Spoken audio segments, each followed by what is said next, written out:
memulai acara kita, kan saya untuk membacakan susunan acara pada hari ini ya kawan-kawan sekalian. Yang pertama kita akan mulai dengan doa pembuka. Selanjutnya kita akan masuk kepada menyanyikan lagu Indonesia Raya. Berikutnya akan ada kata sambutan dari ketua kelompok pelaksana. Selanjutnya kita akan mendengarkan pemaparan materi terkait topik webinar kita pada kali ini yang akan dilanjutkan dengan sesi tanya jawab. Kemudian akan ada pengumuman peserta teraktif yang akan diberikan hadiah nantinya. Jadi teman-teman jangan lupa dipantengin ya. Lalu berikutnya ada pemberian penghargaan dan ada closing statement dari pembicara setelah acara selesai dan ditutup dengan doa penutup. Baik, tanpa berlama-lama lagi, mari kita masuk ke dalam kegiatan kita. Yang pertama akan dibuka oleh doa pembuka yang dibawakan oleh Saudara Febri. Kepada Saudara Febri dipersilahkan. Baik, Assalamualaikum warahmatullahi wabarakatuh. Selamat pagi semuanya. Para hadirin yang telah berhadir, sebelum memulai acara, marilah kita berdoa dengan khusyuk dan ikhlas dan izinkan saya untuk memimpin doa dalam agama Islam.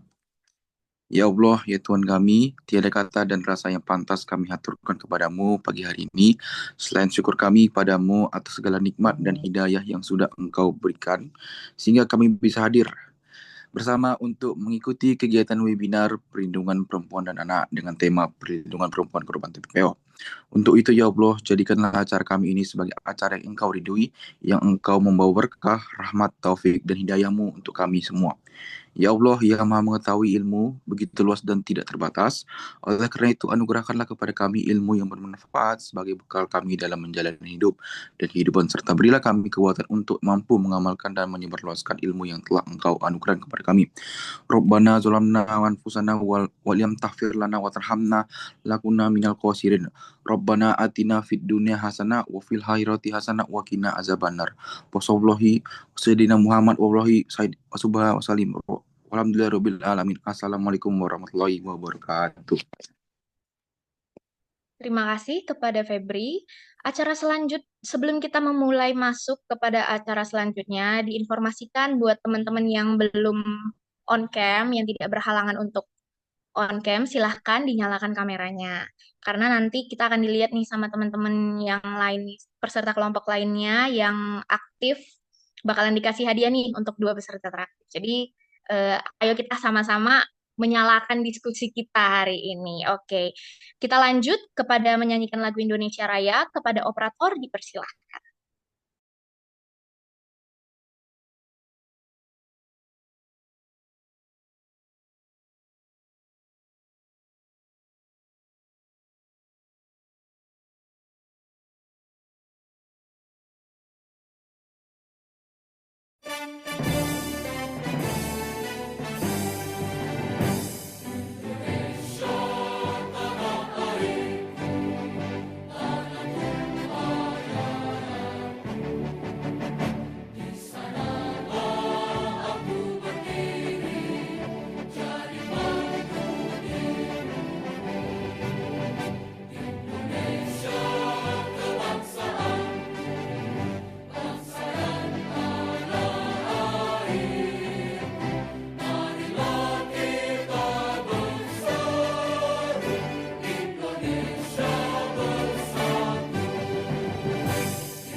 Baik, untuk acara selanjutnya kita akan mendengarkan kata sambutan dari Ketua Pelaksana, yaitu Saudara Yedit Situmorang. Kepada Yedit, saya persilahkan.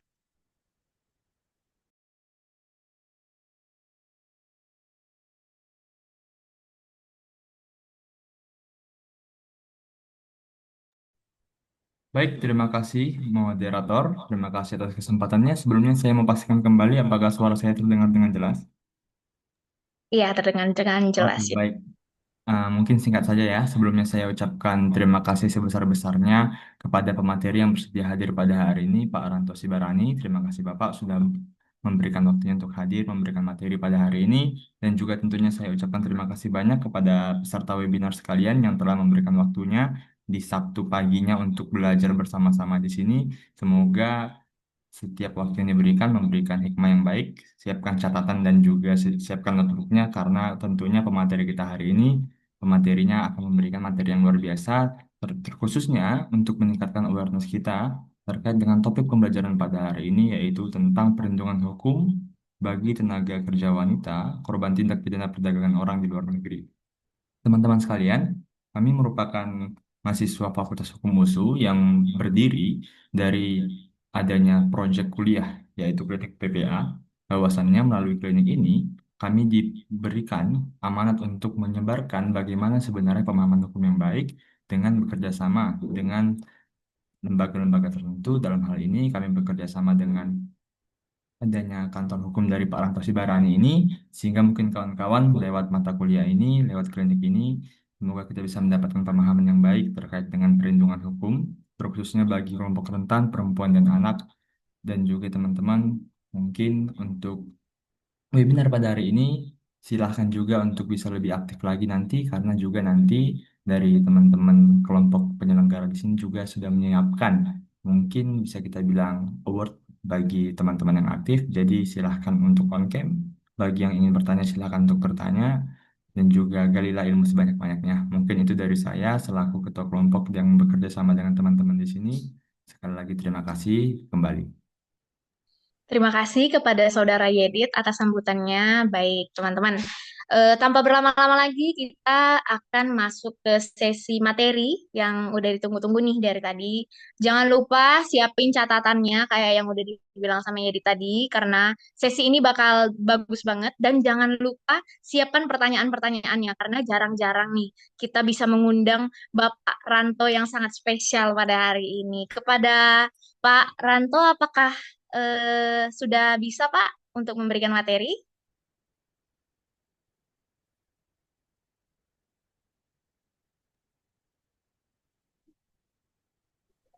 Materi udah bisa sih Aurora, cuman kan sekarang kan lebih banyak AI di kampus, kalian bisa belajar undang-undang segala macam ya, mungkin materi yang inilah ini yang apa ya, based on experience kata teman-teman ya kan. Siap, Ibu moderator. Baik, baik. Kita langsung saja mendengarkan tanpa basa-basi lagi. Kepada Bapak, dipersilahkan. Langsung ya. Iya, Pak. Silakan, Pak. Baik, ini saya berharap teman-teman tidak berharap yang teknis ya, misalnya eh, perlindungan tenaga kerja wanita itu dasar hukumnya ini gitu, itu kan semua bisa di googling gitu kan, begitu ya. Jangan pula, artinya kan ini kan mahasiswa nih, bukan eh, bukan yang di bawah mahasiswa yang semua harus disiapin, disuapin gitu-gitu kan. Ini mahasiswa maha, dia kan namanya mahasiswa. Berarti dia punya banyak kelebihan. Maha punya akses dia kemanapun. Maha punya kesempatan belajar apapun. Maha diterima di setiap tempat, di setiap instansi kan begitu.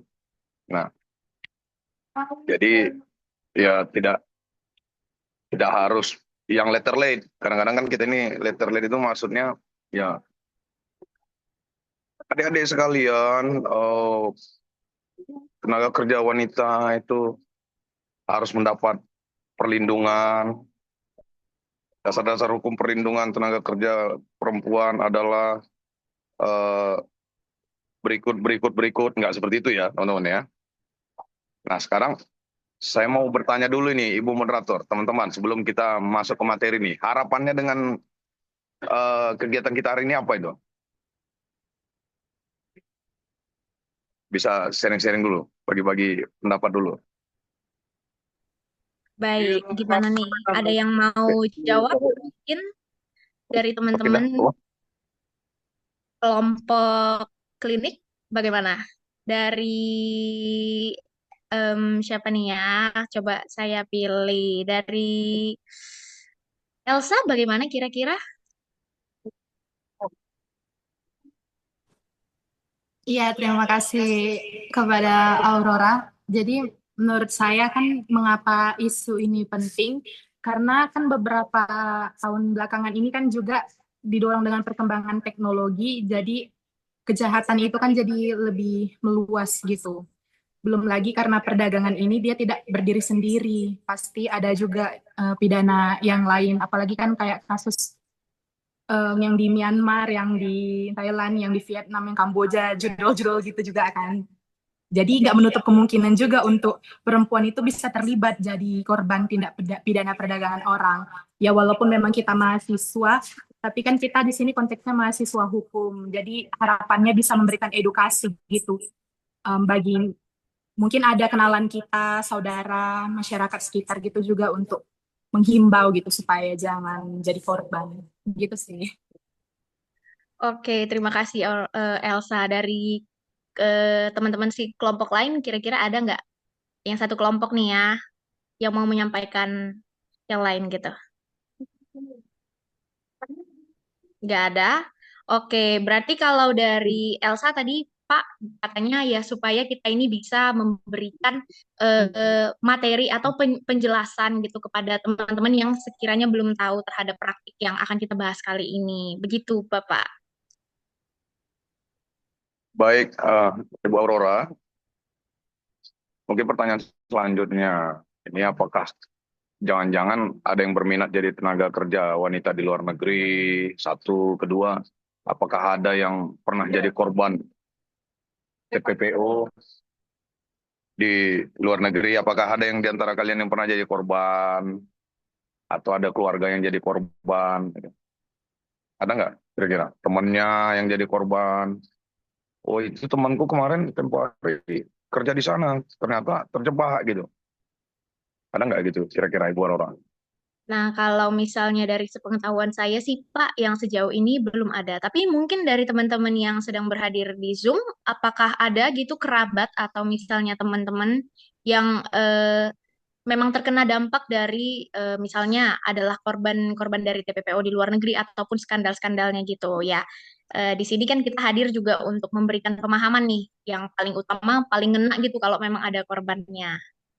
Kalau ada boleh boleh raise hand ataupun di kolom chat ya, teman-teman. Sepertinya tidak ada, Bapak. Gitu ya, nggak ada ya? Iya, benar. Iya. Jadi kalau nggak ada, kurang menarik dia sebenarnya. Jadi ini kadang-kadang hanya jadi seremonial aja. Tapi nggak apa-apa. Banyak yang terjadi ya sekarang ya, tenaga kerja kita. Itu awalnya diiming-imingi dia.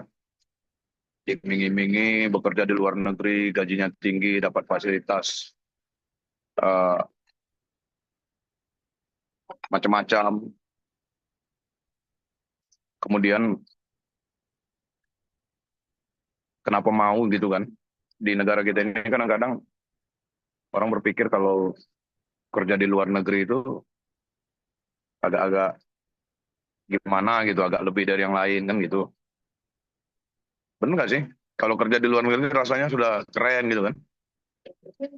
Nah ini, nah jadi banyak tenaga kerja kita itu terjebak di sana karena ada cara berpikir yang mungkin apa ya, agak elit sedikit kalau orang bekerja di luar negeri.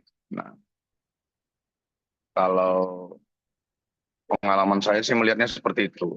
Dimingi-mingi gajinya nggak banyak, kerjanya nggak banyak, tapi gajinya tinggi. Ini yang membuat banyak orang mau berkenan. Bahkan yang saya lihat itu, saya pikir orang yang nggak berpendidikan yang ke sana, yang jadi korban-korban TPPO ini, Ibu Aurora. Tapi ternyata bahkan yang pegawai negeri ada yang berangkat loh, Ibu Aurora. Ini, tapi saya tidak mesti bilang orangnya. Bahkan ada yang militer sendiri berangkat, militer, tentara, berangkat pergi kerja ke luar negeri dengan harapan dia sebulan atau 2 bulan di sana dapat 100 juta rupiah gitu. Iming-imingnya begitu. Nah dia tinggalkan kesatuannya, bolos begitu. Ada militer bayangkan. Militer yang ke sana, pegawai negeri ada. Nah, benar nggak adil juga ini Ibu Aurora, Ibu Elsa. Kenapa kok tenaga kerja perempuannya doang yang dilindungi dari TPPO ini? Karena laki-laki juga banyak. Gitu. Tapi ya kadang-kadang itulah kalian perempuan ini kan merasa bahwa kalian yang lebih penting, lebih utama, yang harus dilindungi kan. Makanya semua yang ada itu lembaga perlindungan perempuan segala macam. Laki-laki nggak ada. Nah, jadi kenapa mereka berangkat? Itu dulu pertama. Banyak yang bilang karena peluang kerja, lapangan kerja di Republik kita ini tidak ada kan gitu. Padahal kalau kita mau jujur, ya di luar juga sama juga sih. Semua harus berjuang juga cari pekerjaan. Nah, rata-rata yang terjebak dengan tindak pidana perdagangan orang ini, yang bagaimana dia ciri-cirinya? Itu yang paling penting kan. Jadi misalnya ada rekrutmen dari luar negeri. Ini harus penting dan harus dibagi oleh teman-teman ke orang lain, ke masyarakat kita, warga negara Republik Indonesia. Apa ciri-cirinya? Kita harus ikuti pemerintah. Pemerintah kita melalui Menteri Tenaga Kerja sudah larang orang bekerja di 3 negara. Atau minimal hati-hati. Negara mana aja? Ada yang tahu nggak teman-teman?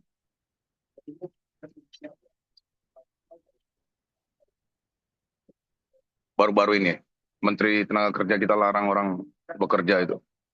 Ada yang tahu nggak, Ibu Aurora? Biar nggak satu arah aja kita diskusi ini. Mungkin saya mau jawab, Pak, di Kamboja, Pak. Ada 3 kemarin baru-baru yang dia larang. Kamboja terus? Thailand, Myanmar, Pak. Iya, Thailand, Myanmar. Nah, itu berarti hasil dari analisa pemerintah. 3 negara ini cenderung orang jadi korban perdagangan manusia dia. Nah, jadi teman-teman juga harus kampanye ke masyarakat yang lain. Jangan mau percaya kalau ada lowongan kerja di 3 negara itu. Karena negara kita aja udah memberikan warning, peringatan gitu. Ngerti kan maksudnya kan?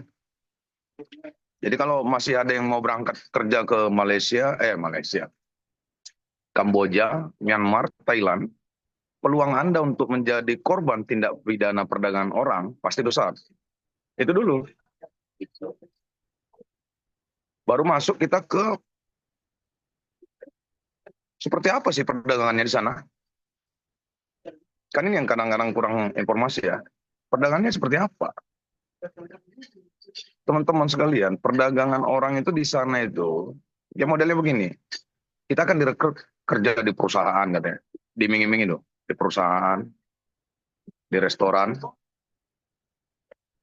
kantor-kantor, dan yang lain-lainnya. Nah, ciri-ciri pertama, mereka akan biayai itu paspor kita, pengurusan paspor dan tiket-tiket segala macam. Perdagangan transaksi yang pertama itu adalah ketika misalnya seseorang nih, misalnya Aurora, berangkatkan 5 orang tuh ke Kamboja. Aurora itu akan dapat sekian dolar per orang.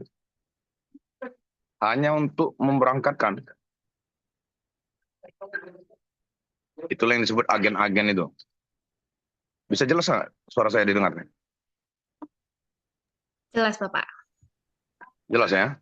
Iya, Bapak. Nah, itu perdagangan yang pertamanya dia.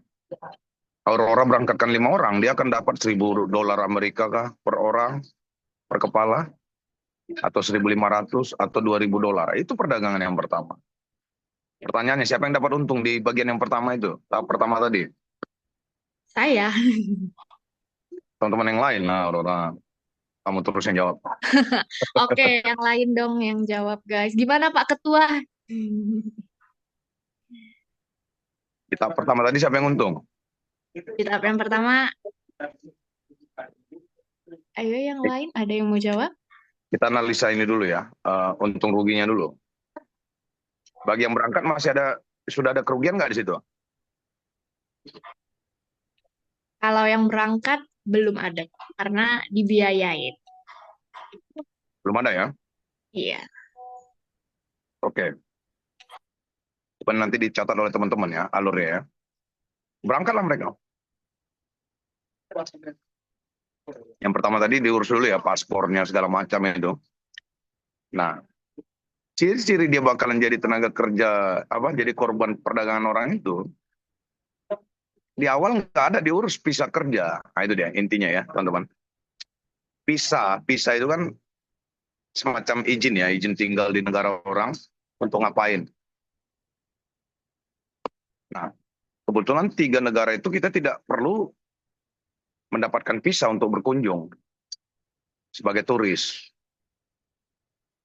Ada yang tahu alasannya kenapa kita nggak mesti punya visa untuk berkunjung ke Kamboja, Myanmar, dan Thailand itu? Ada yang pernah keluar negeri nggak di sini?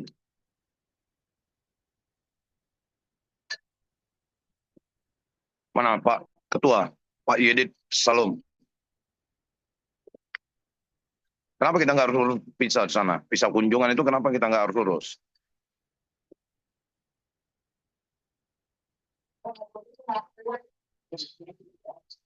Ya, boleh juga di googling di AI. Kenapa? Ibu Elsa, kenapa kira-kira kita nggak harus pakai visa ke Myanmar, Thailand, dan Kamboja?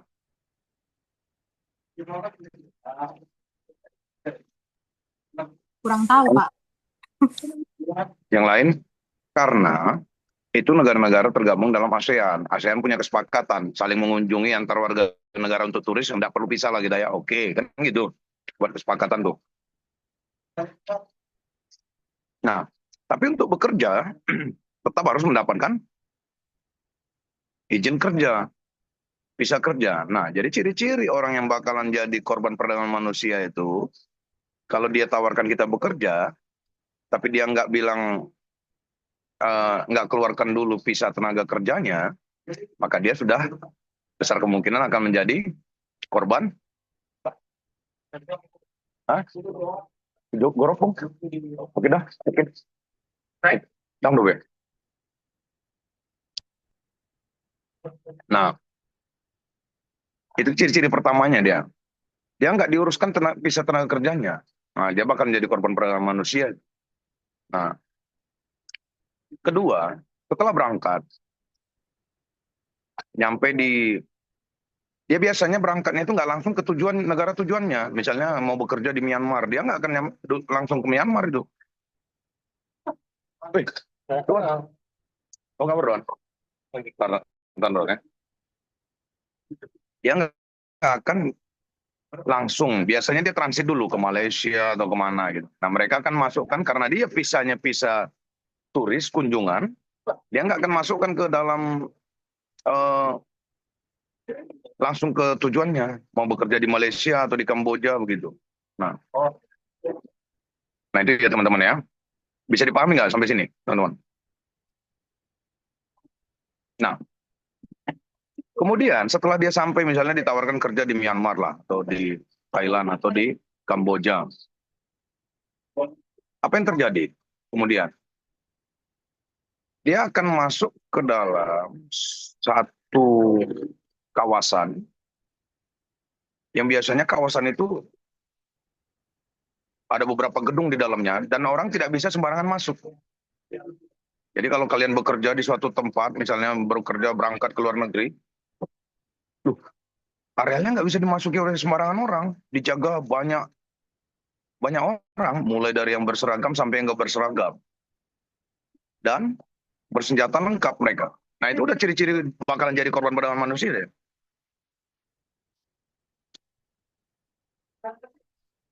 Paham nggak sih? Bisa bayangin kan yang saya sampaikan nih, teman-teman?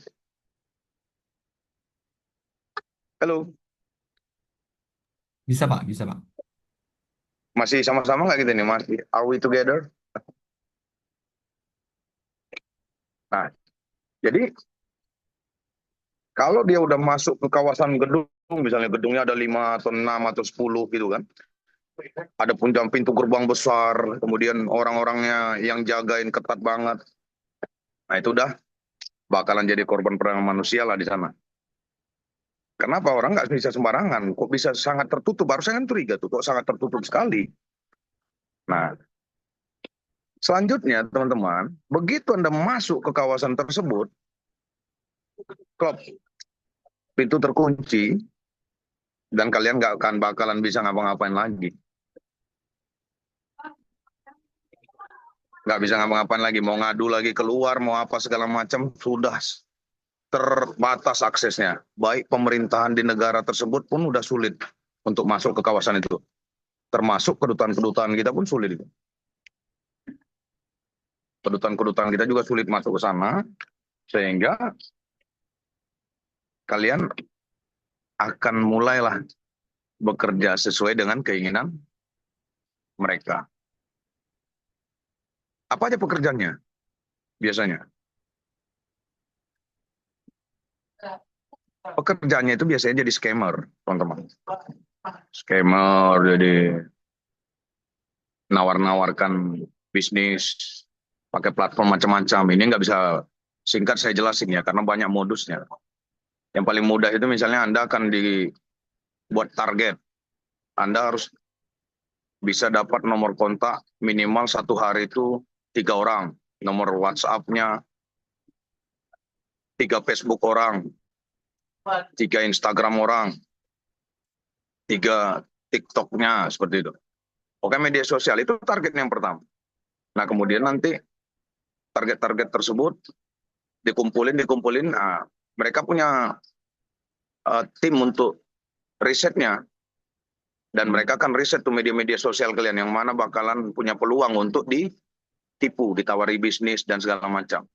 Bisnisnya macam-macam. Ada bisnis investasi, kripto, bisnis skincare, macam-macam. Yang penting Anda akan ditawari bisnis dengan keuntungan yang tidak masuk akal. Nah itu. Nah awalnya Anda bingung tuh kan, tapi udah nggak bisa ngapa-ngapain lagi karena udah di dalam kawasan yang terkunci, tertutup. Nah, misalnya di Kamboja itu sekarang ini warga negara Indonesia ada 120.000 orang. Nah, setelah itu Anda akan tawarkan. Nah kalau memenuhi target, Anda akan dapat bonus. Sekian persen, misalnya 10 atau 20% dari hasil penipuan. Judi online juga termasuk ya, menawarkan judi online gitu. Kalau dapat target, Anda akan dapat gaji, bonus. Tapi kalau tidak, Anda hanya dikasih uang makan. Nah, di sini terjadi praktek perdagangan orangnya.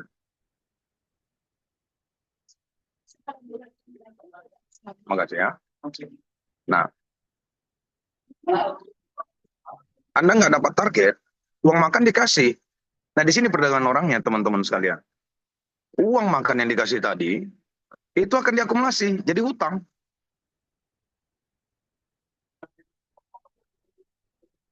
Jadi hutang. Nah, bayangkan Anda 3 bulan, 6 bulan nggak dapat target segala macam. Hutang Anda akan meningkat pesat itu.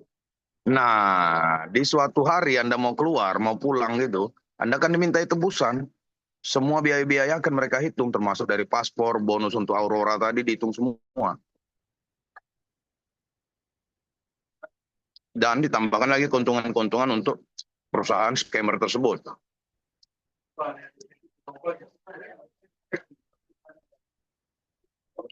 Dapat ya bayangannya ya? Nah, itu untuk yang bekerja di perusahaan scammer. Ada beberapa orang yang beruntung. Langsung misalnya berangkat ke Myanmar, Kamboja, atau Thailand bekerja di restoran.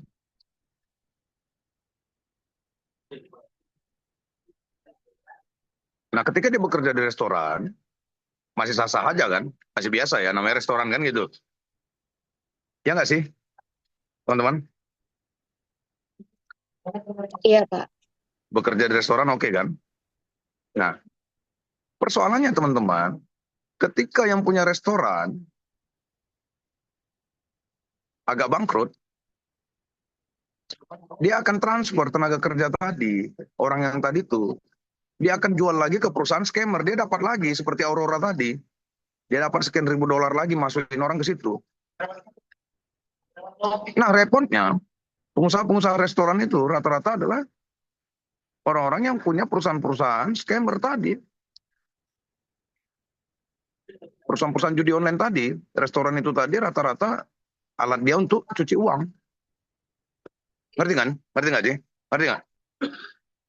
Nah itu teman-teman. Jadi macam-macam modusnya. Nanti kita panjang lebar bicara soal itu.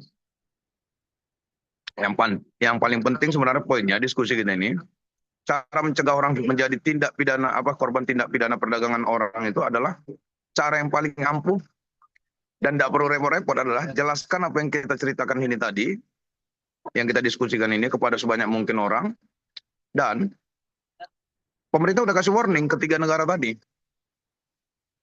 Jangan pergi ke sana, saudaraku, jangan pergi ke sana. Kan bilang gitu ya, 3 negara itu. Jadi tenaga kerja jangan. Nah soal undang-undangnya kalian bisalah cari nanti kan.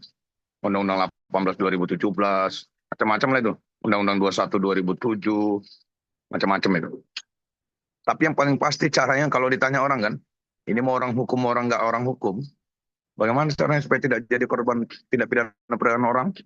Jangan berangkat ke 3 negara itu, karena negara udah kasih warning. Nah, kasih tahu ciri-cirinya tadi. Nah, ini berlaku bukan hanya untuk wanita, walaupun topik kita hari ini perlindungan tenaga kerja wanita kan. Nah, yang perempuan, yang menariknya ini, Ibu Aurora,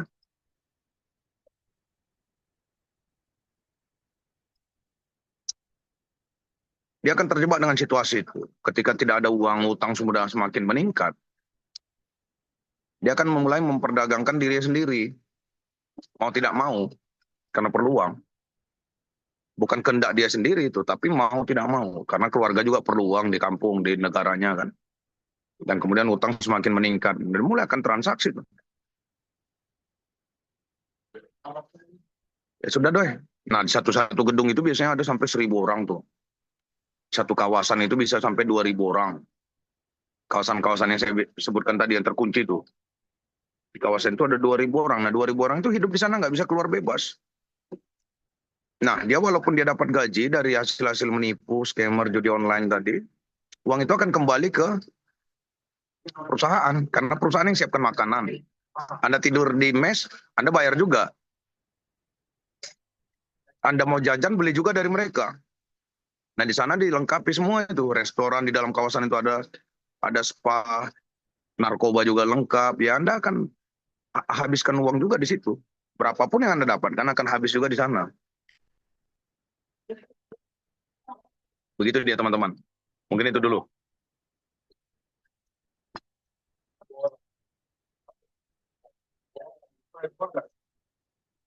Nah, bagaimana kalau sudah jadi korban? Mungkin itu ya. Kalau sudah terjebak di sana. Nggak ada jalan lain. Kalau misalnya Anda sudah terjebak di Myanmar, siapapun nggak bisa masuk. Kamboja, Thailand, di kawasan-kawasan itu. Nah, termasuk kedutaan kita juga nggak bisa masuk. Kedutaan kita, diplomat kita nggak bisa masuk kawasan itu. Nah, diplomat kita biasanya kedutaan itu akan bekerja sama dengan kepolisian setempat. Kedutaan akan buat laporan ke kepolisian setempat. Nah, persoalannya adalah, ya kalau kedutaan kita, duta-duta besar kita itu punya jaringan yang bagus, baik dengan pemerintah di negara tersebut, dengan militernya atau polisinya. Kalau dia tidak punya koneksi yang baik, ya tentu laporannya sama aja dengan laporan kita di polisi, yang nggak ditanggapi, nggak digubris. Nah, bisa lama Anda dikeluarkan. Tapi begitu laporan kedutaan kita, duta besar, diplomat kita ditindaklanjuti, maka polisi negara setempat yang akan menggerebek lokasi tersebut. Nah, ini yang perlu tekanan-tekanan. Nah, itu yang saya lakukan, tekanan-tekanan terhadap duta besarnya, supaya dia serius menangani dan menindaklanjuti laporan-laporan orang yang sudah terlanjur jadi korban perdagangan orang di negara-negara yang kita sebutkan tadi itu. Nah, begitu laporan ditindaklanjuti, kepolisiannya akan menyusun pasukan. Nah, mereka akan grebek, masuk paksa, dan kemudian ya mencari orang yang dilaporkan, yang sedang terperangkap, terjebak di dalam kawasan-kawasan tersebut. Ya kalau masih di situ, persoalannya di antara perusahaan-perusahaan scammer itu saling menjual juga. Nah, ini perdagangan berikutnya. Tadi dari restoran kan. Nah, perusahaan A misalnya, dia udah kerjakan kamu 6 bulan atau 1 tahun, tidak ada perkembangan, tidak ada hasil nipu, tidak ada hasil judi online. Dia akan jual lagi ke perusahaan scammer lain lagi, dapat lagi dia duit. Nah, uang yang dia keluarkan untuk membeli kamu tadi itu akan dibebankan lagi ke kamu, dicatatkan. Jadi kamu itu melekat dengan hutang-hutang terus. Nah, kalau mau keluar, ya itu akan diakumulasi. Ya, Anda kalau mau balik ke Indonesia, bayar dulu tebusan uang-uang yang sudah kami keluarkan. Mulai dari jual beli tadi tuh. Paham kan? Halo? Jelas, Pak. Oke, itu dulu. Jadi kalau ada jadi korban, ya lapor ke KBRI kita, Kedutaan Besar Republik Indonesia di negara setempat, melalui ada aplikasi mereka, nomor WhatsApp, atau nomor-nomor diplomatnya. Nah, kemudian ya setelah itu walau-alam lah. Kalau mereka nindaklanjuti, syukur. Kalau tidak, ya tunggu aja, berdoa, banyak-banyak berdoa, sembahyang, sholat. Mudah-mudahan ada kabar baik. Begitu, teman-teman. Itu dulu Aurora, jangan panjang kali. Dia kena cas. Baik, terima kasih Pak. Sebelumnya Aurora ada terkendala teknis, jadi saya akan mengambil alih. Nah, jadi dari penyampaian sharing-sharing kita lainnya Pak, tadi saya ada menangkap bahwasanya Bapak bilang ketatnya jalur masuk nih ke 3 negara yang sudah ditetapkan pemerintah seperti Myanmar, Thailand, dan juga Kamboja. Nah, menurut pengalaman Bapak sendiri nih, sebagai advokat yang sudah pernah menangani kasus TPPU itu sendiri, bagaimana Pak? Apakah korbannya itu bisa langsung melapor kepada Bapak untuk meminta pendampingan hukum atau bagaimana Pak? Gitu.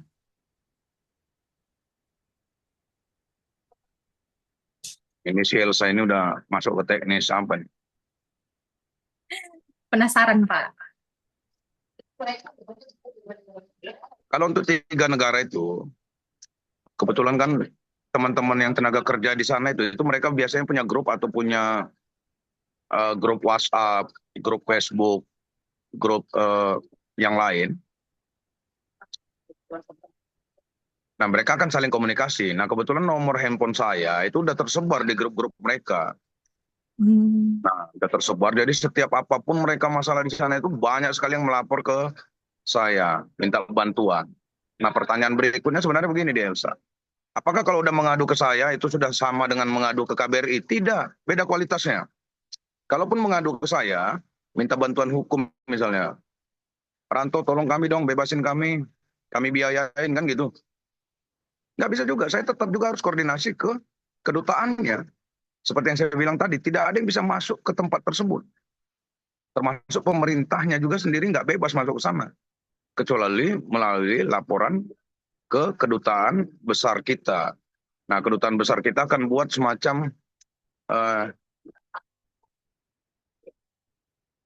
surat apa ya kemarin namanya? Surat seperti antar diplomat itu ada surat khusus dia. Jadi dari kedutaan kita ke negara setempat. Nah, ada seperti spesial dokumen, dia submit, kami mohon bantuan gitu. Nah, jadi walaupun minta bantuan ke saya, tetap saya harus minta bantuan ke kedutaannya, Elsa.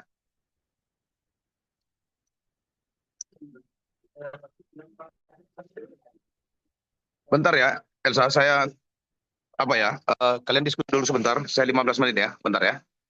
Oh iya, baik-baik Pak.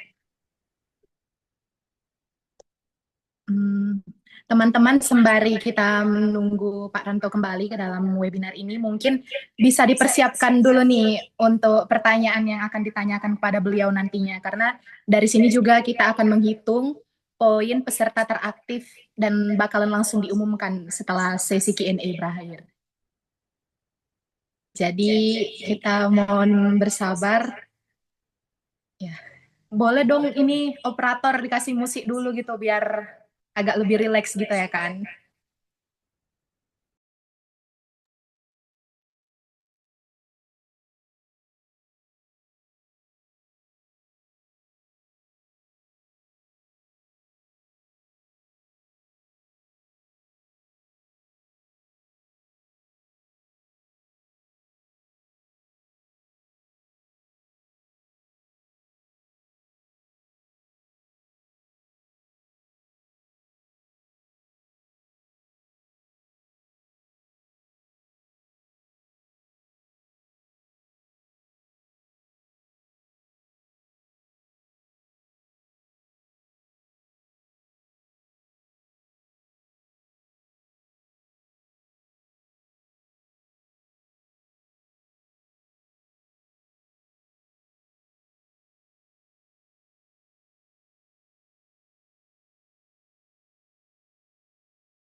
Mungkin sembari menunggu, tadi sempat ada di room chat, Gervansius Garung, orangnya masih di sini nggak?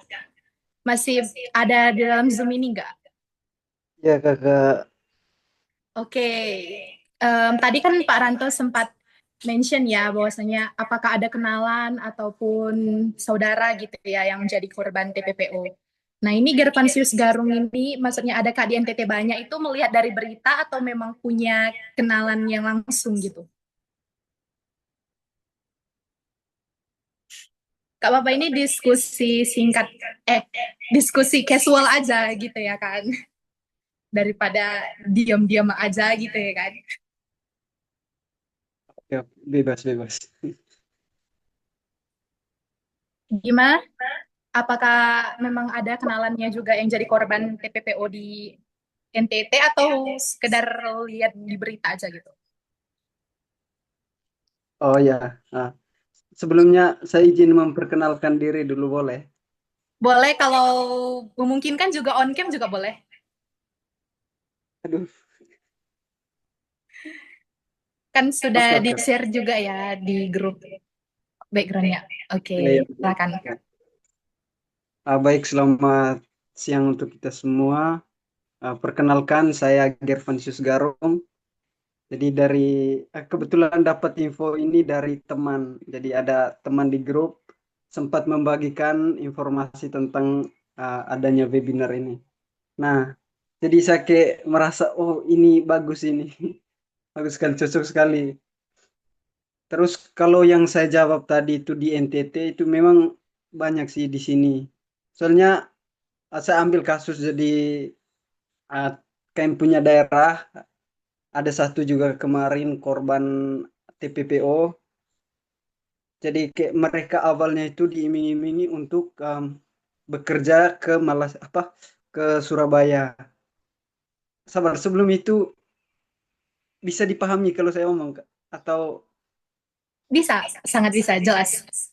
oke.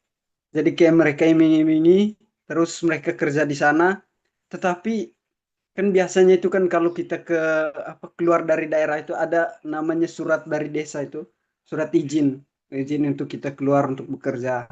Nah, mereka ini yang tadi Bapak jelaskan seperti agen tadi itu, mereka tidak membutuhkan itu surat katanya. Jadi kayak mereka melakukan pertemuan khusus dalam rumah, terus kayak semua pintu itu ditutup.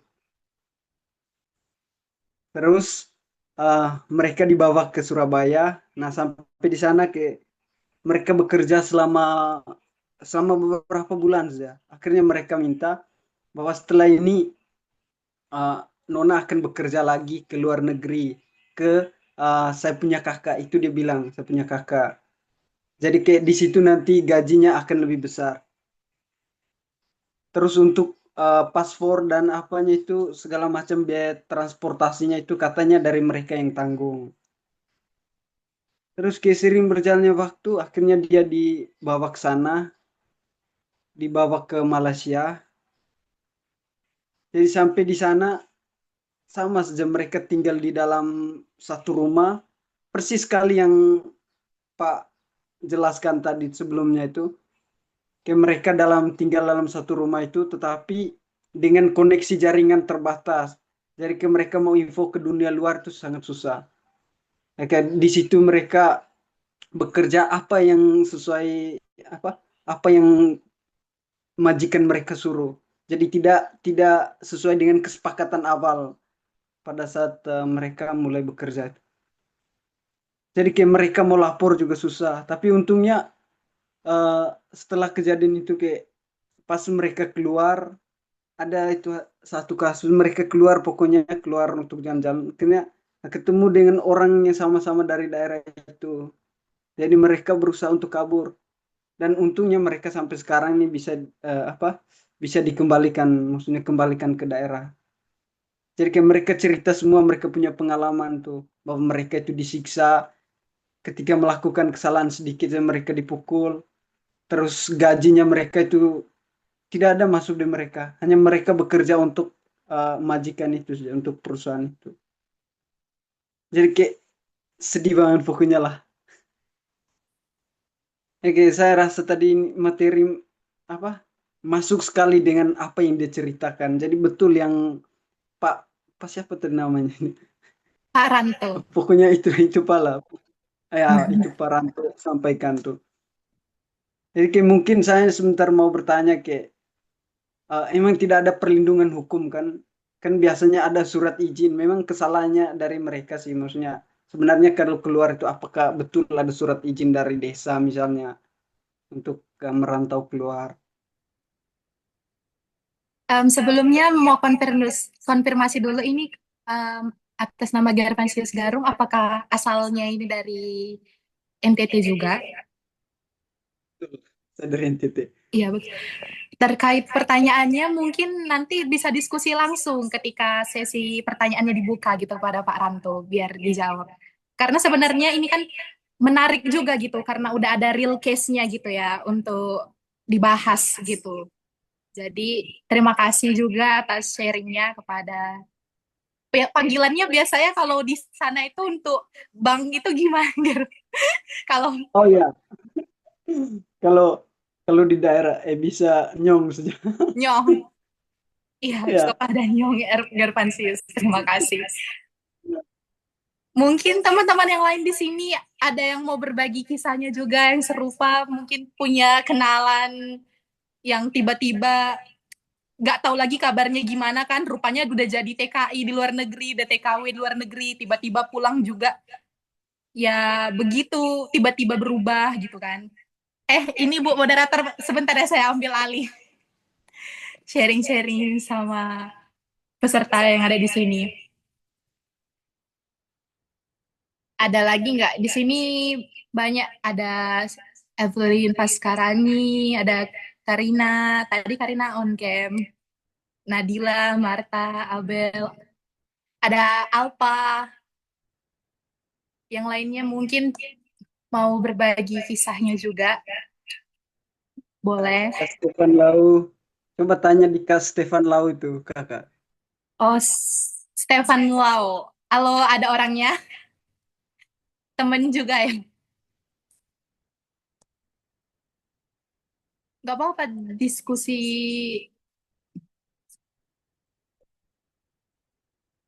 karena pematerinya lagi ada emergency sebentar, jadi kita tunda dulu untuk next agenda. Halo, sorry. Oh iya, sudah kembali. Gimana, Silakan, saya teman-teman? serahkan kepada Aurora. Mana Aurora udah masuk lagi? Iya, izin Kak. Mohon maaf tadi ada kendala teknis.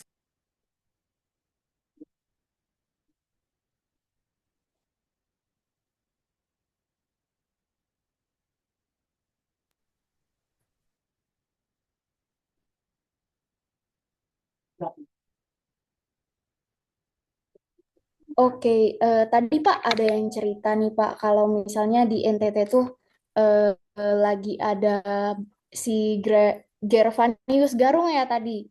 Katanya banyak teman-teman dan kenalannya yang memang sesuai yang Bapak ceritakan tadi gitu, diiming-imingi gaji besar, dibayarin semua kebutuhannya sampai ke Surabaya, terus di sana malah nggak dapet gaji sama sekali gitu ya tadi. Mungkin kepada Gervanius boleh dong diceritain sedikit. Halo? Oh ya, halo Kak Aurora. Ini saya lanjut ke pertanyaan atau menceritakan kembali?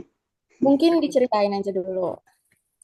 Oh ya, eh, sebelum itu terima kasih kepada Pak yang memaparkan materinya, betul-betul sangat menarik pada hari ini.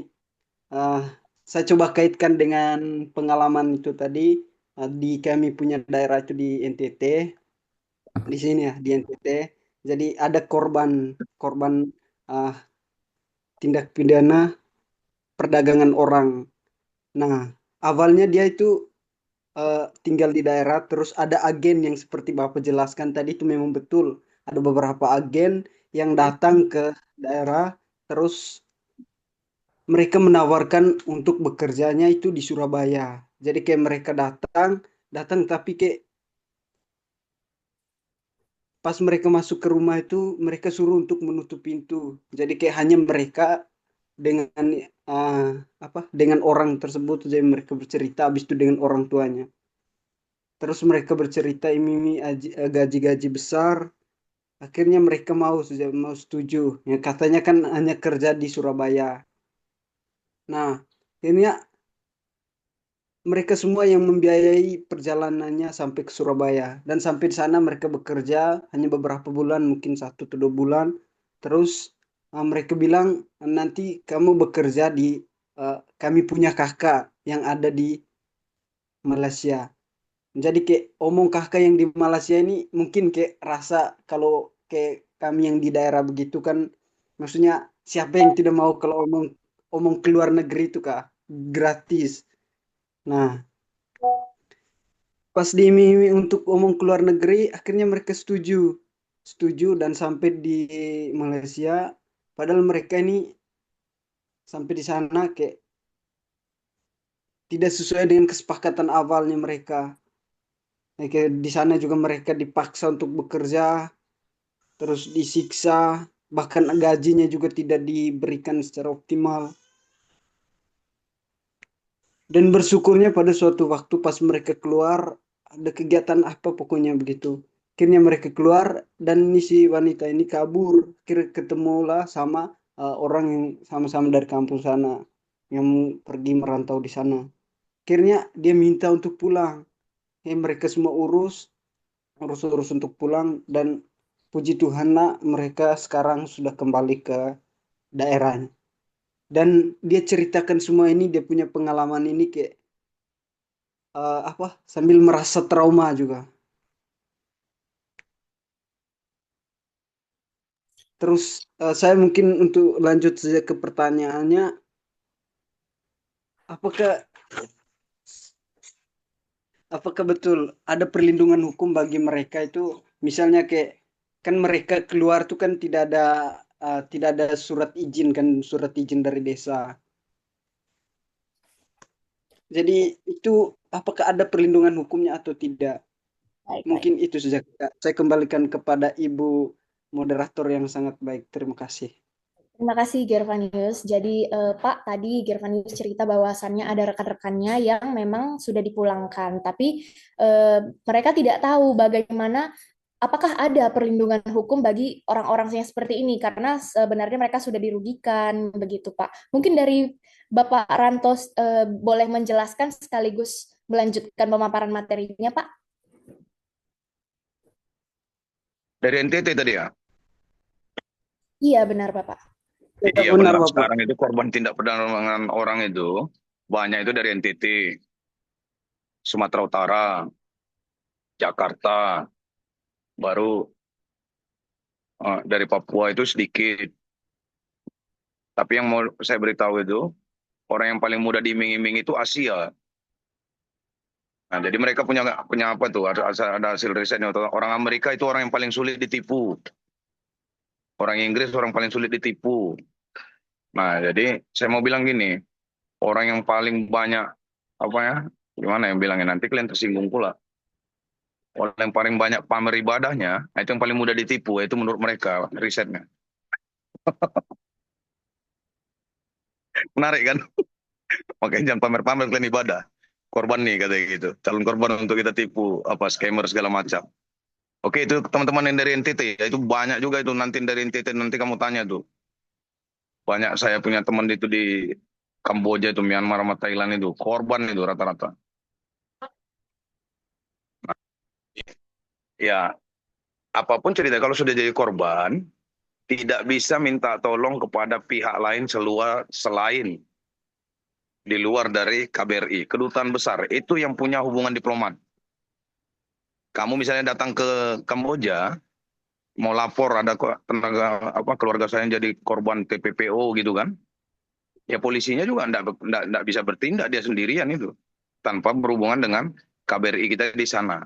Jadi intinya lapor KBRI. Nasib-nasiban lah kalau KBRI-nya nggak terkontaminasi, nggak masuk angin, nggak bagian dari tindak perdagangan orangnya.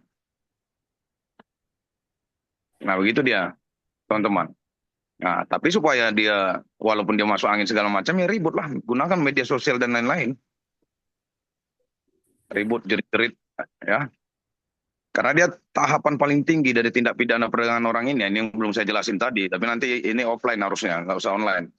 Karena kita 5 menit lagi nih, Ibu Aurora. Nah, tahapan paling tinggi dari tindak pidana perdagangan orang itu adalah begitu Anda nggak ada yang cari lagi, sudah dijual berkali-kali ke perusahaan-perusahaan, dari perusahaan A dijual ke perusahaan B, dijual ke perusahaan C, dijual ke perusahaan D. Nah, begitu ada yang tepat, mereka kan udah riset semua itu, udah cek kesehatan kalian, bagian tubuhnya yang mana yang paling sehat segala macam. Nah, puncak tertinggi dari tindak pidana perdagangan orang itu adalah jual beli organ tubuh. Oke, enggak perlu saya jelasin itu, kalian nonton aja film apa itu. Film No More Beach di Netflix, baru apa lagi ya? Ada film-film tindak perdagangan orang tuh. Baru kalau scammernya tonton film itu, Equalizer yang terakhir itu. Si Denzel Washington itu. Baru apa lagi ya kalau scammer ya? Ada satu lagi filmnya yang botak yang mirip sama aku tuh, Jason Statham. Beekeepers, nah itu juga soal scammer itu. Nanti kalian bisa lihat tuh bagaimana dia membakar satu gedung scammer itu. Dia bawa bensin, dia bakar itu. Lebih bagus nonton lah kalian daripada dengar penjelasan gini. Banyak pandai-pandaian nanti jelasinnya. Oke, itu dulu ya, Bu Aurora, Elsa. Dasar-dasar hukumnya nanti kalian carilah, di googling kan bisa AI segala macam. Mudah itu. Itu poin-poinnya. Oke, baik Bapak. Mungkin kita supaya makin seru langsung aja ke sesi tanya jawab yang biar lebih interaktif kali ya Bapak ya. Loh, bukannya tadi udah tanya jawab? Oh belum Pak, tadi itu kan gara-gara Bapaknya lagi pergi, jadi ditanyain secara spontan aja gitu. Oke, 3 pertanyaan aja ya. Buat teman-teman, 3 pertanyaan. Ayo, siapa yang mau memberikan pertanyaannya, boleh raise hand ataupun di kolom chat. Buat teman-teman yang panitia dari kelompok webinar, boleh bantu dilihat ya. 3 pertanyaan bagi yang paling cepat pertama ya, teman-teman.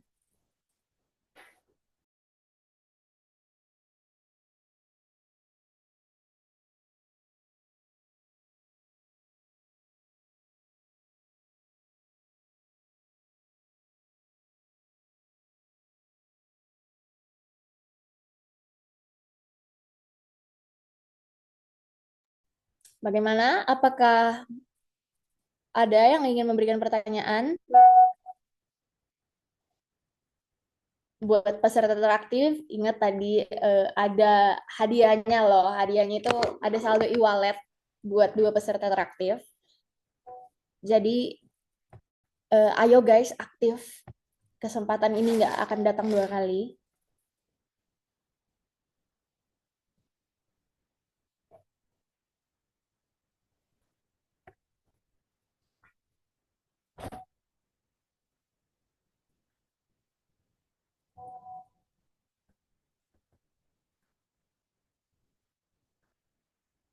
Oke, di sini ada Karina Aura.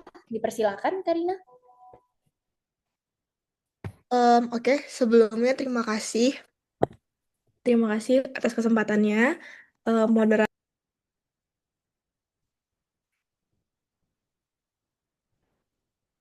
Halo, Karina. Oke.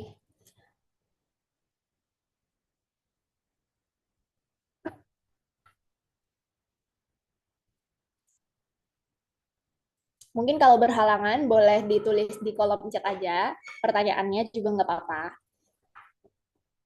Oke, udah Kak. Mungkin sedikit berbagi pengalaman sih sebenarnya. Cuman sekarang setelah ini kan kejadiannya udah lama.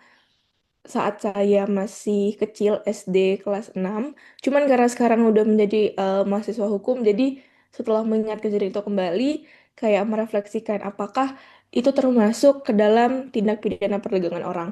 Jadi pada saat itu ceritanya keluarga saya sedang mencari asisten rumah tangga di daerah asal saya di Bengkulu. Kebetulan karena banyak relasi dengan gereja lain, jadi ada gereja yang memiliki atau mengelola suatu sekolah dari TK sampai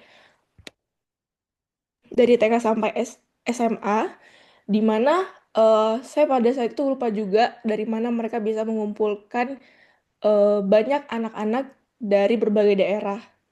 Seingat saya paling banyak pada saat itu daerah dari Nias.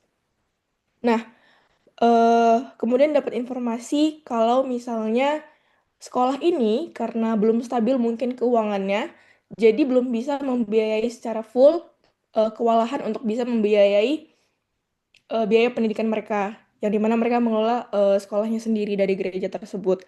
Kemudian sampailah informasinya kepada mama saya, baru jadi mereka menerapkan kebijakan atau sistem orang tua asuh, di mana tapi sebenarnya orang tua asuh ini tidak ada surat atau apapun sebagai perjanjian ataupun surat adopsi dan sebagainya.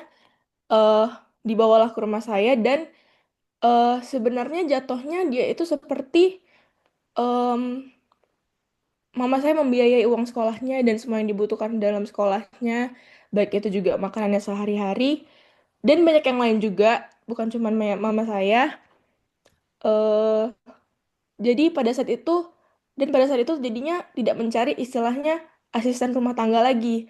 Jadi dia ini seperti pengganti asisten rumah tangga di rumah saya. Kira-kira seperti itu. Apakah jadi yang ingin saya tanyakan, apakah modus ini sebenarnya bisa menjadi potensial menjadi perdagangan orang dan siapa tahu ternyata di luar negeri juga memiliki modus yang sama. Mungkin seperti itu, Kak.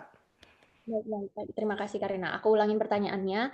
Apakah modus jika sebuah gereja atau sebuah organisasi itu mengelola dan mengumpulkan banyak anak dan karena tidak ada dana yang mencukupi maka dibuatlah orang tua asuh tanpa tanpa legalitas yang jelas dan jatuhnya malah jadi pengganti ART. Apakah itu termasuk ke dalam TPPO atau tidak begitu ya? Iya, Kak.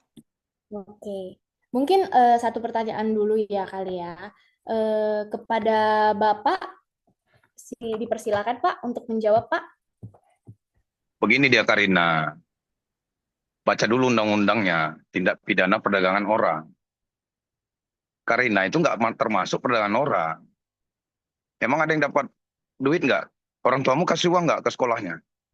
Iya, dalam bentuk uang sekolah dan semua pokoknya. Dalam bentuk uang sekolah kan? Ya, Dia nggak kasih misalnya $1.000 dong, kamu kasih satu orang anak supaya kerja di rumahku, nggak begitu kan? tidak, Pak. Oke, jadi dia tidak masuk tindak pidana perdagangan orang. Ingat tadi penjelasan kita tadi, begitu kamu berangkatkan orang ke Kamboja, Thailand atau Myanmar itu 5 orang, kamu akan dapat $1.000 per kepala. Kan unsurnya nggak terpenuhi. Kalau pidana kan unsur-unsurnya harus terpenuhi kan gitu, Karina. Jadi itu nggak termasuk Karina. Lagian kan itu kerjanya kan bukan kerja produksi, kerja rumah, bukan kerja produksi kan dibuat orang tuamu kan. Tidak, Pak. Nah, kalau dia kerja produksi, orang anak di bawah umur, orang tuamu buat misalnya orang tuamu punya konveksi apa memproduksi sabun misalnya, itu masuk di mempekerjakan anak di bawah umur. Tapi kalau kerja-kerja rumah itu kan bukan kerja produksi namanya. Jadi tidak masuk tindak pidana perdagangan orang dan nggak masuk juga mempekerjakan anak di bawah umur, Karina. Kenapa? Emang jadi dituntut orang tuamu karena itu? Enggak sih, Pak. Oh enggak, ya tapi bagus pertanyaannya itu, nggak termasuk itu ya, karena nggak ada yang dapat uang. Kecuali memang menyekolahkan si anak. Jangan khawatir Karina. Mudah-mudahan anak yang tadi jadi orang tua menjadi orang tua asuhnya, mudah-mudahan sekolahnya selesai dan cita-citanya tercapai dan dia bisa balas budi. Kalau nggak balas budi nggak apa-apa juga. Upamu besar di surga bilang sama mama. Terima kasih, Pak. Oke, thank you. Oke, kita lihat lagi kepada teman-teman yang mau bertanya lagi nih. Siapa nih kira-kira yang mau bertanya dan memberikan pertanyaan buat Bapak Ranto yang sedang berhadir dalam masalah yang sering kita bahas saat ini? Atau ada yang mau sharing pengalamannya juga, boleh.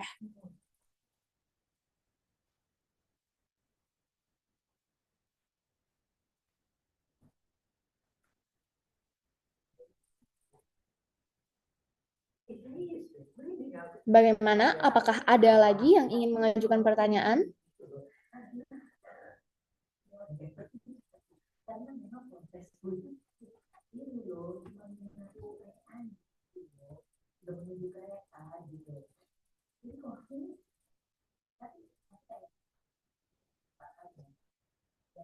Oke, sepertinya sudah tidak ada lagi yang ingin mengajukan pertanyaan. Oh, ini ada nih ya dari kolom chat. Dari kolom chat ini ada Stefan Lau yang ingin bertanya. Dan meningkatkan. Berangkat dari apa yang telah diceritakan oleh teman Gervanius Garung, saya mau bertanya kepada Bapak Ranto, mengapa kasus TPPO yang dialami perempuan NTT terus berulang? Meskipun pemerintah telah mengeluarkan berbagai regulasi, diperkuat BP2MI, yaitu Badan Perlindungan Pekerja Migran Indonesia, dan meningkatkan kerja sama dengan negara tujuan. Dalam analisisnya, faktor mana yang paling dominan? Lemahnya penegakan hukum, kuatnya jaringan calo lokal untuk mencari para calon pekerja, kerentanan sosial ekonomi masyarakat desa, atau budaya yang membuat korban tidak berani melapor. Mungkin bisa minta tolong dijelaskan, Pak, bagaimana dengan menggabungkan perspektif dari kriminologi dan viktimologi. Singkatnya Pak Stefan Lau ini bertanya tentang kenapa hal ini terus berulang gitu dari yang diceritakan oleh Gervanius Garung. Begitu Bapak, silakan Bapak dijawab. Itu ini Garo, udah disertasi itu kalau kamu hubungkan ke kriminologi dan lain-lain. Tapi yang pasti kenapa berulang kan begitu? Iya Kenapa benar. berulang ya? Karena kalian belum bergerak apa-apa, belum kampanye kemana-mana. Jangan pergi ke sana. Ini modus tindak pidana perdagangan orang. Nah, kan karena kita belum kampanye sebanyak orang. Apalagi kalau kalian mahasiswa Fakultas Hukum USU semua kampanye soal itu pasti didengar orang kan. Nah, jadi kenapa berulang? Karena tidak semua mendapatkan informasi terkait ciri-ciri tindak pidana perdagangan orang. Yang pertama. Yang kedua, yaitu tadi, sudah dijawab dia sendiri. Selama masih ada yang mau diiming-iming dan gaji tinggi, kerjanya enak gitu segala macam di luar negeri, tanpa meneliti ciri-ciri tindak pidana perdagangan orang itu, pasti masih akan ada lagi korbannya. Nah, jadi ya selama masih ada yang mau. Yang kedua, yang ketiga juga, selama dia masih menganggap kerja di luar negeri itu elit, prestis, lebih dari yang lain. Yang keempat, kalau lapangan kerja kita juga sedikit, ya pasti juga mau nggak mau orang jadi cari lapangan kerja di luar negeri gitu. Jadi intinya adalah kita yang jelasin ke sebanyak mungkin orang. Kalian kan punya media sosial. Jangan posting makanan aja, jangan posting liburan aja. Buat dong konten-konten yang berarti untuk masyarakat gitu. Oh, aku dengar kemarin dari diskusi ini ciri-ciri tindak pidana perdagangan orang, paspor Anda akan diurusin tuh. Nah, bisa kan diurusin tuh, yakinlah itu udah ciri-ciri tindak pidana perdagangan orang. Oh iya, kalau kamu ditawarin bekerja tapi tidak ada diurus duluan pisah kerjanya. Pasti itu ciri-ciri tidak menolong. Buat gitu dong. Jangan posting-posting hanya posting apa ke gereja, ibadah, puasa segala macam. Itu aja mungkin, Aurora. Baik, terima kasih banyak Bapak. Oke, mungkin Terakhir. satu orang lagi penanya yang mau bertanya silahkan bertanya di kolom chat dan juga langsung melalui raise hand juga boleh. Satu lagi teman-teman. Apakah ada yang ingin memberikan pertanyaan? Si Farah itu mau nanya tuh, Farah Amelia itu. Oh iya, Farah. Farah Amelia, apakah ada yang ingin ditanyakan? Iya, berarti kalau tadi mendengar dan juga memperhatikan dari pemaparan Pak Ranto, harusnya literasi daripada masyarakat begitu ya Pak ya, harus Iya. lebih ditingkatkan lagi begitu ya. Mungkin untuk pertanyaan ada sih sebentar ya. Nah, Pak, kira-kira kalau misalnya kita sudah memberikan literasi gitu ya kepada masyarakat juga, tetapi tetap berulang gitu, Pak. Itu kan tidak bisa di luar daripada kewenangan kita begitu ya. Nah, apakah dari pemerintah sendiri gitu dan juga mungkin negara yang terkait gitu ya. Kan ini kalau misalnya kita melihat kalau tadi 3 negara yaitu ada Thailand, Myanmar itu kan juga merupakan negara ASEAN yang mana kita memiliki kerjasama juga ataupun hubungan bilateral. Nah, bagaimana kalau dari segi pemerintahannya sendiri, Pak? Apakah undang-undang ataupun peraturan-peraturan yang sudah dibuat gitu ya, itu seperti apa begitu? Apakah itu sudah sebenarnya sudah oke ataupun sudah efektif atau seperti apa dari segi pemerintahnya sendiri? Terima kasih. Baik, terima kasih Farah. Singkatnya Farah bertanya terkait dari bagian pemerintah gitu. Apakah ada penanggulangan lebih lanjut dari pihak pemerintah untuk masalah khusus TPPO ini? Demikian. Silakan Pak untuk dijawab Pak. Jadi pertanyaan sama saya. Terima kasih Aurora. Farah Amelia, jadi begini dia. Kamu bilang kan apakah undang-undang yang ada udah cukup baik atau tidak kan gitu. Kuncinya sebenarnya bukan di undang-undang dia. Undang-undang itu kan kalau dibuat juga nggak ada yang negakin juga sama aja, nggak ada gunanya kan. Nah, kuncinya sebenarnya seperti yang kamu bilang, kalau ini ASEAN, harusnya negara kita, Menteri Luar Negerinya, Menteri Tenaga Kerjanya, Menteri Perempuannya, kumpul sama-sama ASEAN gitu. Kalau ada tenaga kerja kami yang datang ke negara kalian, kalian lapor ke kami ya. Kasih tahu ke kami, saling menginformasikan. Kita saling punya filter lah. Ke perusahaan dia, mana dia bekerja, kan gitu. Nah, Menteri Luar Negerinya juga. Nah, kalau ada kunjungan turis, kamu harus periksa kemana dia, dari mana, apa tujuannya, kan gitu. Siapa yang ngurus paspornya? Harus ada pertanyaan-pertanyaan seperti itu di imigrasinya, Menteri Hukumnya gitu.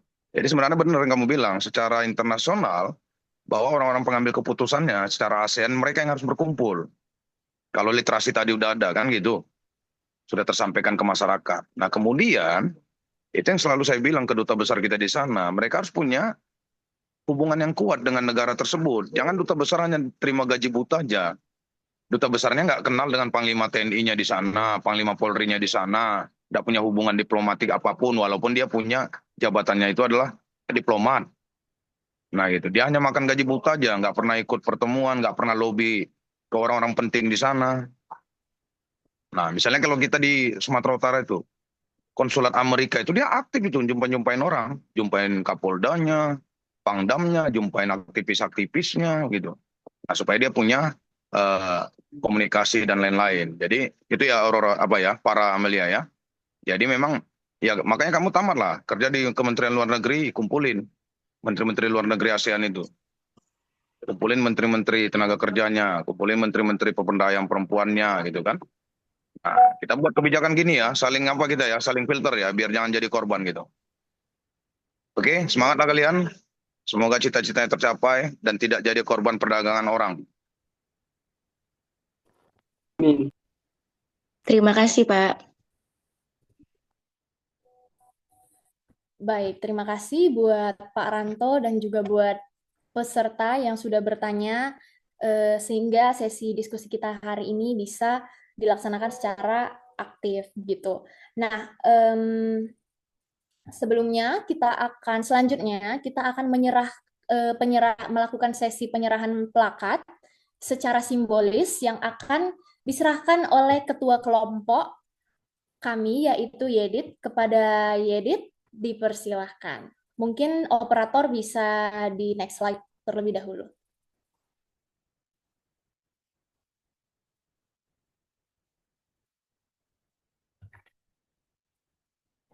Baik, sebelumnya izin Bapak, dikarenakan saya yang akan menyerahkan dan saya juga operatornya, mungkin sebentar biar saya geser dulu layarnya.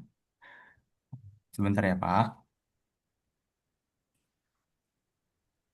Baik, sebelumnya mohon izin Bapak Ranto, kami dari kelompok klinik dengan proyek webinar hukum. Dengan ini mengucapkan terima kasih sebesar-besarnya terhadap Bapak Ranto Sibarani SHMH sebagai pembicara dalam kegiatan webinar hukum nasional Legal Talk, perlindungan hukum bagi tenaga kerja wanita korban tindak pidana perdagangan orang di luar negeri. Kiranya pemahaman yang telah diberikan oleh Bapak dan juga sesi-sesi diskusi yang telah dilakukan pada webinar hari ini membawa dampak yang positif bagi kita semua. Terima kasih Bapak. Mungkin kita ada sesi dokumentasinya bagaimana Bu Moderator? Ya, baik. Selanjutnya kita akan mengambil sesi dokumentasi. Mungkin sebelumnya boleh di screenshot dulu Baik, untuk bagian ini. mungkin moderator bisa men-screenshot aja biar lebih bagus tampilannya dari luar. Oke, sebentar. Kebetulan saya berhalangan. Mungkin kepada teman-teman yang lain boleh minta tolong. Tolong Elsa di screenshot dulu untuk eh, penyerahan plakat.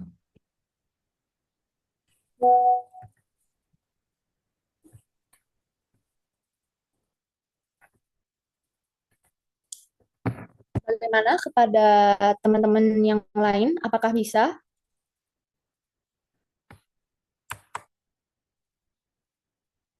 Sudah, Aurora. Oke, terima kasih banyak. Mungkin kita bisa langsung lanjut terlebih dahulu, yaitu pengumuman peserta teraktif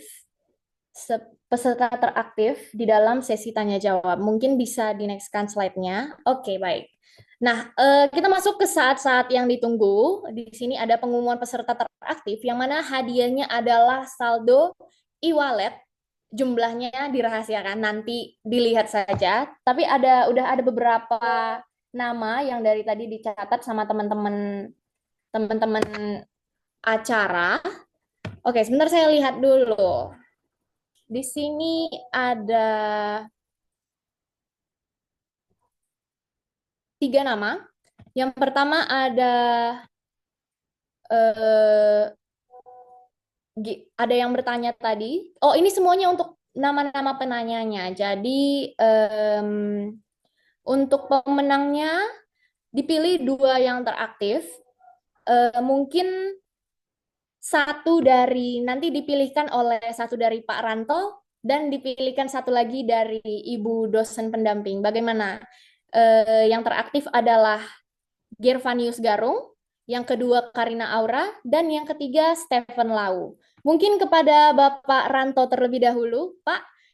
Kira-kira Pak, untuk peserta teraktif dari yang ketiga nama saya sebutkan tadi, Bapak memilih siapa nih Pak? Siapa aja tadi? Karina, Lau sama? Gervanius Garung sama Stephen Lau yang tadi nanyanya via chat. Ya, Karina dong. Tapi bukan berarti yang lain nggak aktif. Yang lain keren. Baik, Ya. baik. Tapi kan kita harus pilih satu. Baik. Semua baik. keren. Terima kasih Bapak. Kepada Ibu Rini, apakah Ibu dalam kondisi yang stabil, Bu? Ya, oke. Izin Ibu, tadi ada 3 nama, Bu, yang untuk peserta teraktif. Apakah bisa, Bu, untuk memilih dari 3 nama ini, Bu? Yang pertama ada Gervanius Garung, yang tadi bercerita tentang pengalaman teman-temannya di NTT. Lalu ada Karina yang sudah dipilih, berarti sisanya tinggal 2, Gervanius Garung dan juga Stephen Lau. Tadi Stephen Lau memberikan pertanyaan via chat, Bu. Dari Ibu sendiri, bagaimana, Ibu? cuma 2 ya, nggak bisa 3-3 ya. Ya, tinggal pilih satu aja, Bu. Sebenarnya pertanyaan Stefan Lau menarik ya ini ya.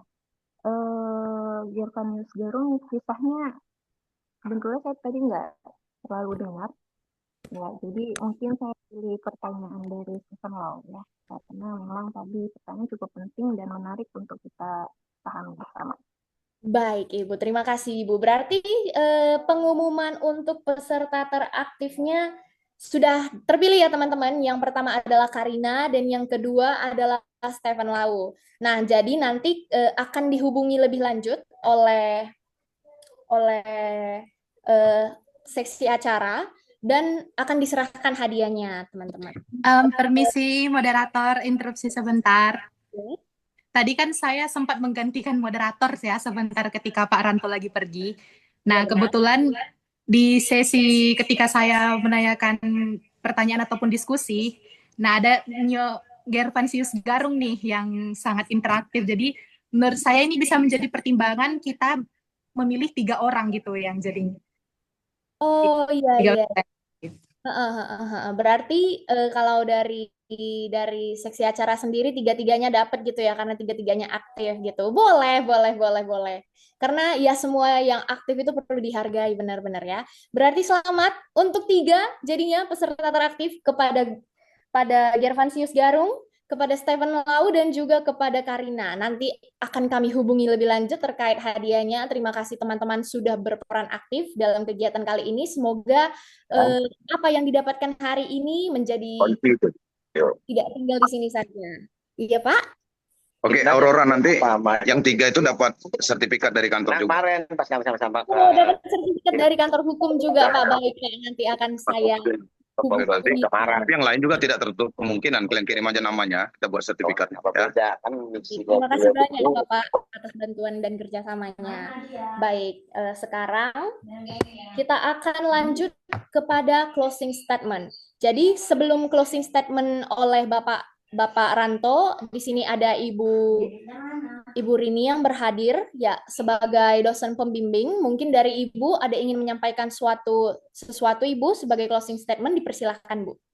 Assalamualaikum warahmatullahi wabarakatuh. Selamat pagi. Waalaikumsalam warahmatullahi wabarakatuh. Pak Ranto Sibarani SMH ya Pak, selaku narasumber kegiatan webinar kita hari ini. Sebelumnya saya juga mohon maaf karena tadi saya telat berhalangan hadir on time ya karena ada satu dan lain hal dan baru bisa mengikuti di tengah-tengah sesi kegiatan webinar. Saya hormati dan banggakan juga kepada adik-adik mahasiswa yang sudah berusaha payah ya, terutama untuk menyelenggarakan kegiatan webinar ini. Jadi memang Pak, kami di Fakultas Hukum ini ada satu mata kuliah namanya Teknik Perlindungan Perempuan dan Anak, dan dari outputnya itu tidak lagi seperti dulu UAS, UTS ya. Jadi untuk penilaian mahasiswa yang mengambil mata kuliah ini memang adalah beberapa proyek ya, dan salah satunya proyeknya adalah webinar, dan ada juga proyek-proyek lainnya seperti video campaign, seperti poster atau street law ya dan lain-lain. Jadi memang kami mendorong mahasiswa di sini supaya untuk berperan aktif, untuk bergerak juga dan langsung bertindak terjun langsung ke masyarakat. Ada juga kegiatannya penyuluhan hukum. Nah, jadi dari kelompok ini memiliki kegiatan webinar dan alhamdulillah hari ini sudah terlaksana dengan baik. Terima kasih kami ucapkan Pak kepada Bapak Ranto Sibarani yang sudah bersedia menjadi narasumber di acara webinar mahasiswa kami Pak. Jadi memang saya dosen pengampunya di mata kuliah ini di grup D dan bersama dengan Ibu Marlina. Kemungkinan juga Ibu Marlina berhadir dan ini saya wakilin.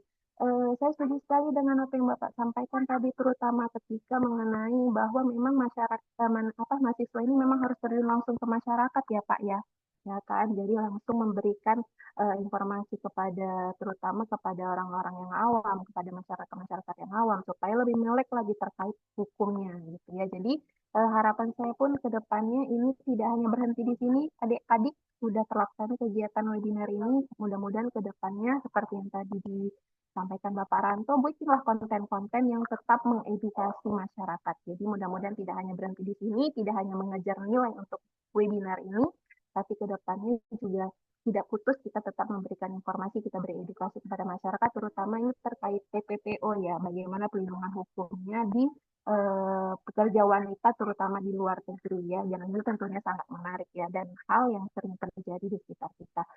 Mungkin itu saja. Sekali lagi saya ucapkan terima kasih kepada Bapak Ranto, kepada adik-adik mahasiswa yang sudah menyelesaikan kegiatan webinar ini, sudah berjalan dengan baik. Bahkan mudah-mudahan bisa banyak memberikan manfaat dan menambah ilmu kepada kita semua ya. Demikian saja yang bisa saya sampaikan. Terima kasih. Wassalamualaikum warahmatullahi wabarakatuh. Terima kasih Waalaikumsalam. Ibu.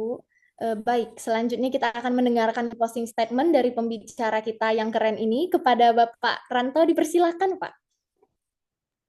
Keren ya. Jadi yang lebih keren itu ibu dosennya sebenarnya. Ya, Ibu Rini memang yang paling penting saya lihat sih bagaimana menyambungkan ya. Kadang-kadang kan kita belajar banyak tuh di kampus, universitas, tapi nggak pernah terkoneksi. Benar yang Ibu Rini bilang tadi itu. Jadi bagaimana ini mahasiswa ini prakteknya itu ya aktif dong. Kampanyekan, beritahu literasi, kasih pendidikan literasi, apa yang dipelajari di kampus, apa yang terjadi di Indonesia, di luar dengan warga negara kita. Nah, kayaknya memang harus lebih banyak mahasiswa. Karena bayangkan misalnya mahasiswa Fakultas Hukum USU, semua bicara, menjerit di media sosialnya soal TPPO ini. Pasti orang dengar kan? Ya minimal 1-2 orang jadi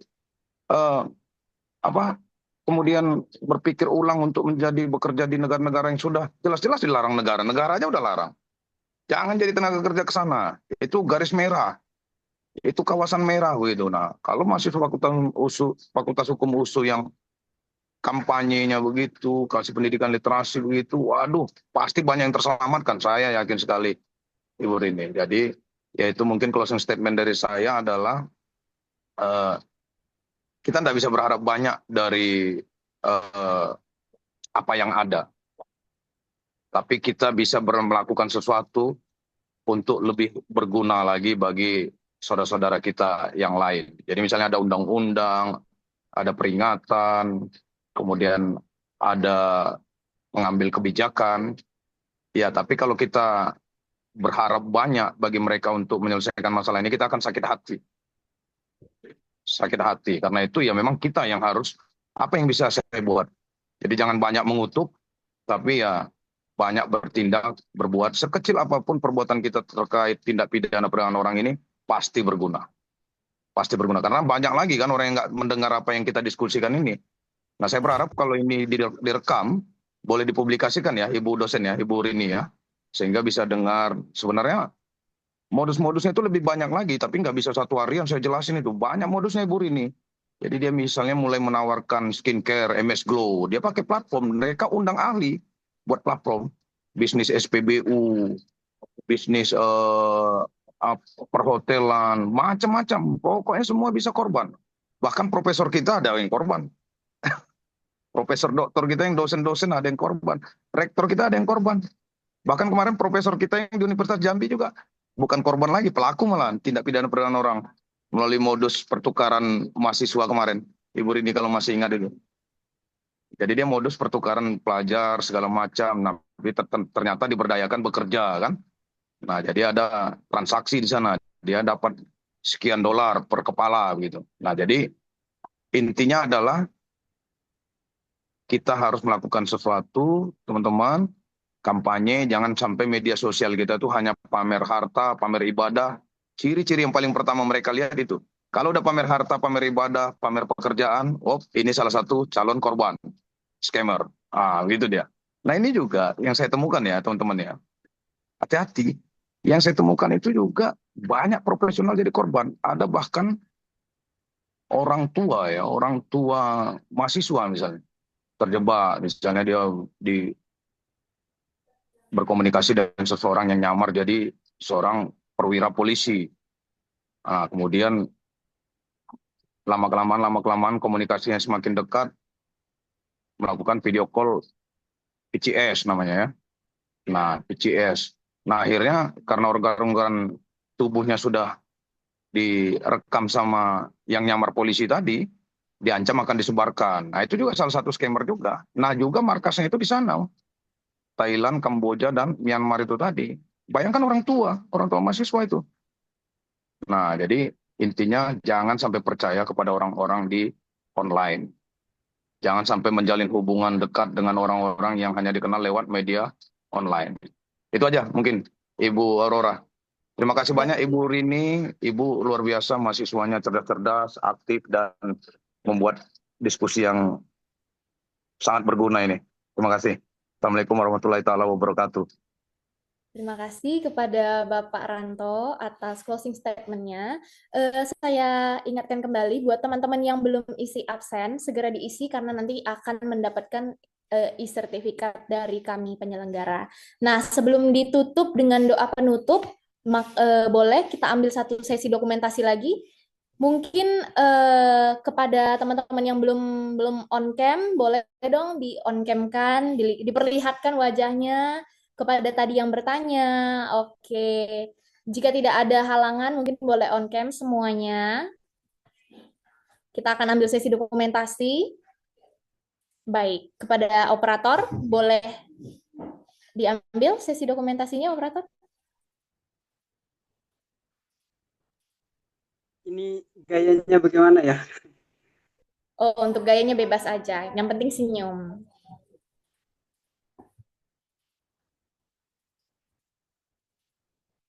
Giginya nampak nggak?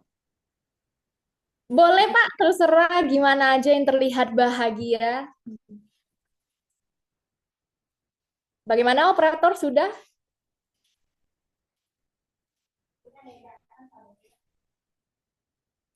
Oke, Elsa, mungkin Elsa bisa dibawa untuk SS. Elsa, diapakan dulu layarnya, dibagi dulu. Dari Elsa aja komendonya. Oke, untuk slide pertama, 1, 2, 3. Oke, lanjut slide kedua, 1, 2, 3.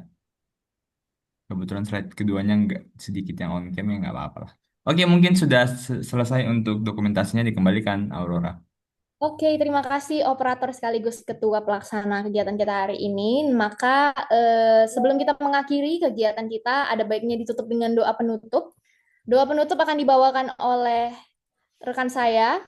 Silahkan untuk melakukan doa penutup. Baik, Assalamualaikum warahmatullahi wabarakatuh.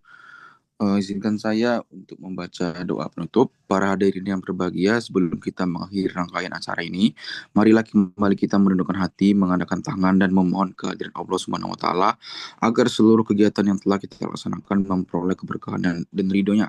Izinkan saya membawa doa secara Islam. Bismillahirrahmanirrahim. Ya Allah, Tuhan yang Maha Pengasih dan Maha Penyayang, pada penghujung acara ini kami menghaturkan puji dan syukur atas kelancaran kegiatan yang telah kami laksanakan hari ini. Jadikanlah ilmu, diskusi, dan manfaat yang kami peroleh sebagai pembuka jalan menuju kebaikan, kemajuan, serta perlindungan yang lebih baik bagi perempuan dan anak dimanapun yang berada. Ya Allah, Tuhan yang Maha Menjaga, limpahkan kekuatan, keikhlasan, dan kesungguhan kepada kami semua agar mampu mengamalkan ilmu yang telah kami dapatkan. Tanamkan dalam diri kami rasa kepedulian, empati, dan tanggung jawab dalam melindungi sesama, khususnya dan mereka yang rentan terhadap segala bentuk kekerasan dan kezaliman. Ya Allah, Tuhan yang Maha memberi petunjuk, jauhkanlah kami dari perselisihan dan perpecahan. Satukanlah hati kami dalam kebaikan, kuatkan kerjasama kami dalam kebenaran, dan mudahkanlah langkah kami dalam membawa setiap usaha yang membawa kemaslahatan untuk masyarakat, bangsa, dan negara. Rabbana ta'ala qulubana bana iz hadaitana wa hab lana min ladunka rahmah innaka antal wahhab. Rabbana taqabbal minna innaka antas samiul alim. Rabbana atina fid dunya hasanah wa fil akhirati hasanah wa qina azabannar. Sallallahu ala sayyidina Muhammad wa alihi wasallam ajmain. Walhamdulillahi rabbil alamin. Wassalamualaikum warahmatullahi wabarakatuh. Terima kasih kepada Febri untuk membawakan doa penutupnya. Baik, teman-teman semuanya yang berhadir dalam acara webinar ini, kita telah sampai kepada penghujung acara. Saya mewakili kelompok 1, kelompok webinar Klinik Perlindungan Perempuan dan Anak, mengucapkan terima kasih yang sebesar-besarnya kepada Bapak Ranto Sibarani dan juga kepada Ibu Rini Anggreni yang telah berhadir dan menyempatkan diri untuk menghadiri kegiatan webinar ini, dan juga kepada teman-teman semua yang telah menyempatkan diri untuk belajar di hari Sabtu ini. Mohon maaf kami katakan apabila ada kekurangan dalam penyampaian maupun teknis selama acara berlangsung. Semoga webinar hari ini bisa bermanfaat bagi kita semua. Semoga bisa membawa wawasan yang baru dan juga menjadi langkah kecil bagi kita untuk mendukung perlindungan hukum bagi korban TPPO, khususnya juga perempuan-perempuan dan anak-anak di Indonesia. Akhir kata, saya tutup acara kita pada hari ini. Wassalamualaikum warahmatullahi wabarakatuh. Salam sejahtera dan selamat melanjutkan aktivitas untuk semuanya. Terima kasih. Terima kasih. Semangat Terima kasih berjuang. teman-teman. Dah, Kak Elsa. Terima kasih. Elsa. Sudah bisa live ya teman-teman. Kita yang kelompok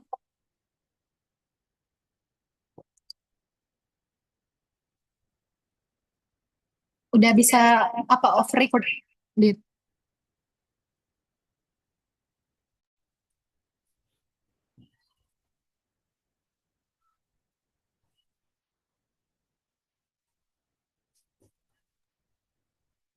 Saya si link absensi juga ya? Nggak Ya, Bu, apa-apa ya? boleh, Bu. Saya isi link absensi juga, nanti berarti saya dapat sertifikat juga, nggak apa-apa ya? Boleh, Bu. Oke, Ibu. lanjut ya, saya live ya. Selamat ya, udah Terima telah kasih, kegiatan. Bu. Terima kasih ya Terima Ibu. kasih.